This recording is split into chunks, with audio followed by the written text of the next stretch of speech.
ओम विष्णु देवाय नमः। ओम नमो भगवते वासुदेवाय नमः।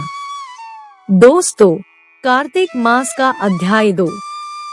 ब्रह्मा जी कहते हैं कि हे नारद, तुलसी की मंजरी सहित भगवान शालिग्राम का जो एक बूंद चरणामृत का पान करता है, वह ब्रह्म हत्यादि बड़े पापों से मुक्त होकर बैकुंठ को प्राप्त हो जाता है।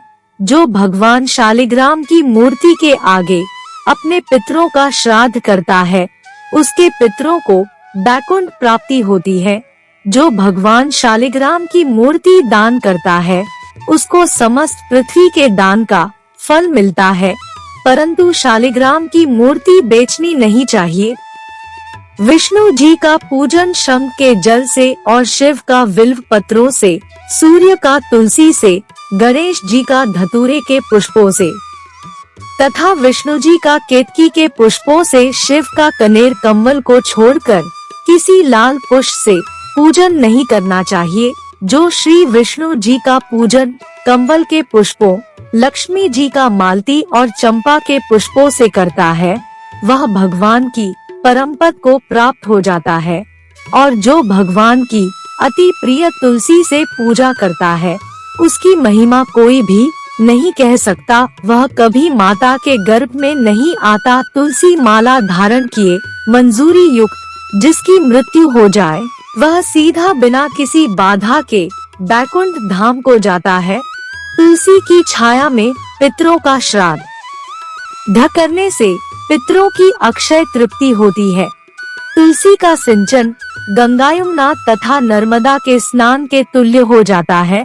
तुलसी का वृक्ष लगाने, सिंचने और स्पर्श करने से मनुष्य के काया, वाचा और मनसा तीनों प्रकार के पाप नाश हो जाते हैं।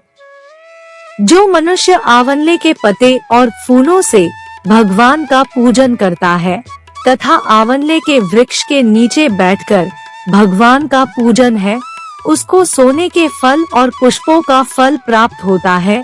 जो मनुष्य द्वादशी को तुलसी तथा आंवले के पत्तों को तोड़ता है, वह घोर नरक में जाता है।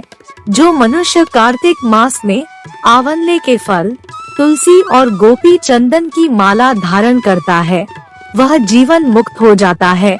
इस प्रकार व्रती पुरुष भोजन करके चंदन, पुष्प, पान और दक्षिणा से ब्राह्मणों को प्रसन्न करे, सारे मास भूमि पर शयन करे, ब्रह्मचर्य का पालन करे, पत्तल में एक समय भोजन करे, मौन व्रत धारण करे, वह शूरवीर और कांतिमान होता है।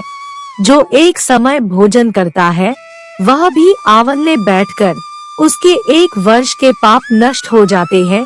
व्रती मनुष्य को शहद, कांजी, दाल, तेल, कच्चा भोजन, दूसरे का अन्न तथा किसी प्रकार का तामसी भोजन नहीं करना चाहिए। रविवार को आंवला न खाए, देव, वेद, गौ और ब्राह्मण की निंदा न करे, मांस आदि का सेवन न करे।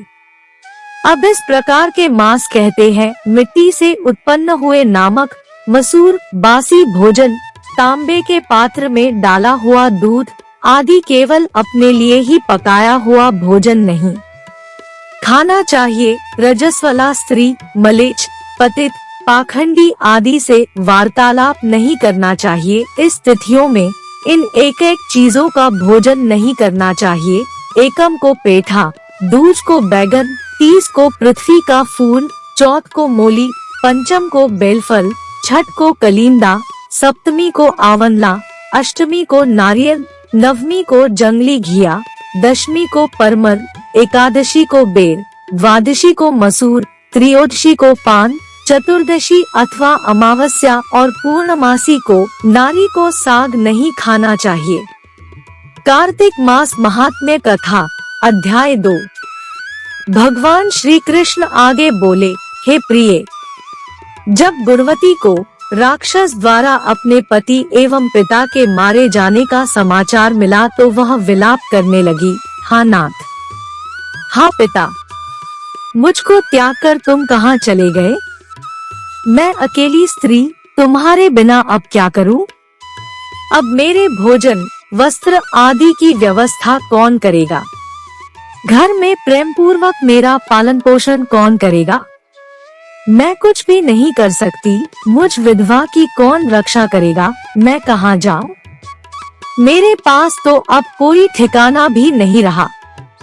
इस प्रकार विलाप करते हुए गुणवती चक्कर खाकर धरती पर गिर पड़ी और बेहोश हो गई। बहुत देर बाद जब उसे होश आया तो वह पहले की ही भांति करुण विलाप करते हुए शोक सागर में डूब गई।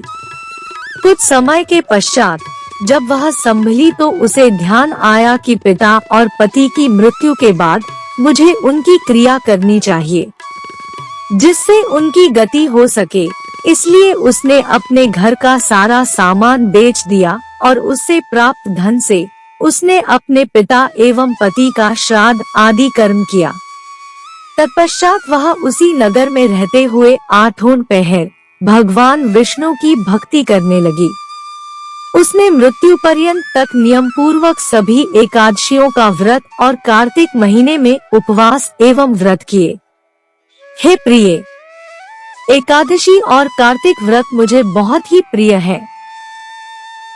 इनसे मुक्ति, भुक्ति, पुत्र तथा संपत्ति प्राप्त होती है। कार्तिक मास में जब तुला राशि पर सूर्य आता है तब ब्रह्म मुहूर्त में उठकर स्नान करने व व्रत व उपवास करने वाले मनुष्य मुझे बहुत प्रिय हैं, क्योंकि यदि उन्होंने पाप भी किए हों तो भी स्नान व व्रत के प्रभाव से उन्हें मोक्ष प्राप्त हो जाता है।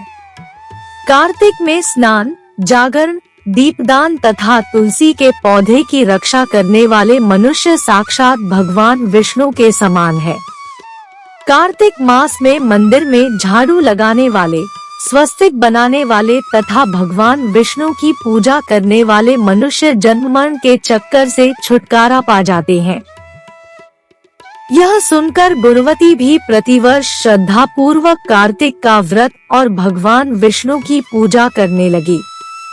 हे प्रिय, एक बार उसे ज्वर हो गया और वह बहुत कमजोर भी हो गई, फिर भी वह किसी प्रकार गंगा स्नान के लिए चली गई।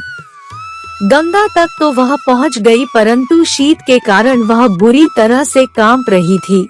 इस कारण वह शिथिल हो गई। तब मेरे भगवान विष्णु दूत उसे मेरे धाम में ले आए। तत्पश्चात ब्रह्मा आदि देवताओं की प्रार्थना पर जब मैंने कृष्ण का अवतार लिया तो मेरे गण भी मेरे साथ इस पृथ्वी पर आए, जो इस समय यादव है। तुम्हारे पिता पूर्व जन्म में देव शर्मा थे तो इस समय सत्राजित है। पूर्व जन्म में चंद्र शर्मा जो तुम्हारा पति था वह डाकू है, और हे देवी, तू ही वह गुणवती है। कार्तिक व्रत के प्रभाव के कारण ही तू मेरी अर्धांगिनी हुई है। पूर्व जन्म में तुमने मेरे मंदिर के द्वार पर तुलसी का पौधा लगाया था। इस समय वह तेरे महलों के आंगन में कल्पवृक्ष के रूप में विद्यमान है। उस जन्म में जो तुमने दीपदान किया था उसी कारण तुम्हारी देह इतनी सुंदर है और तुम्हारे घर में साक्षात लक्ष्मी का वास है। क्योंकि तुमने पूर्व जन्म में अपने सभी व्रतों का फल पति स्वरूप विष्णु को अर्पित किया था, उसी के प्रभाव से इस जन्म में तुम मेरी प्रिय पत्नी हुई हो। पूर्व जन्म में तुमने नियम पूर्वक जो कार्तिक मास का व्रत किया था उसी के कारण मेरा और तुम्हारा कभी वियोग नहीं होगा।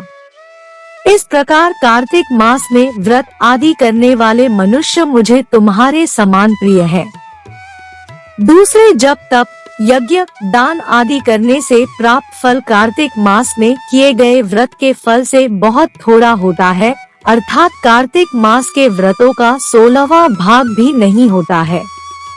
इस प्रकार सत्यभामा भगवान श्री कृष्ण के मुख से अपने पूर्व जन्म के पुण्य का प्रभाव सुनकर बहुत प्रसन्न हुई। दोस्तों, कमेंट करके बताएं कि आपको हमारी यह प्रस्तुति कैसी लगी। पसंद आई तो इसे लाइक और शेयर करें तथा चैनल को सब्सक्राइब करके मेरा मनोबल बढ़ाएं। नमस्कार। भगवान श्री विष्णु की जय हो।